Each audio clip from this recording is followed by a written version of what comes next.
আজ আমাদের দোকানে সবাইকে স্বাগত।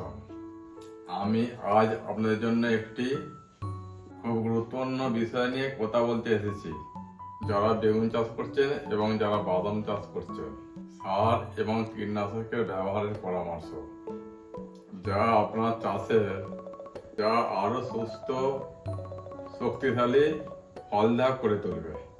বাদাম চাষে সফলতা পেতে সঠিক সার এবং কীটনাশক ব্যবহার করা একান্ত জরুরি।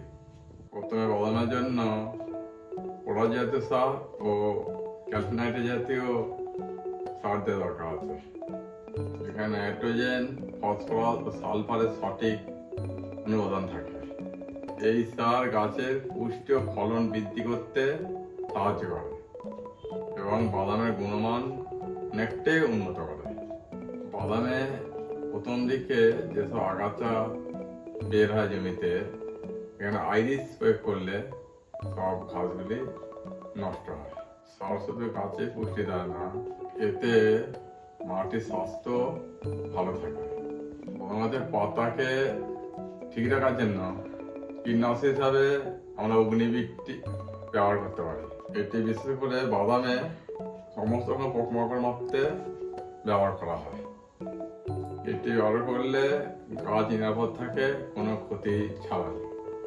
নতুন চাষিরা যারা বাদাম চাষ শুরু করতে চান, তারা নিয়মিত এই সার প্রয়োগ, কীটনাশকের ব্যবহার এবং কৃষি পর্যালোচনার জন্য আমাদের পরামর্শ মেনে চলা উচিত।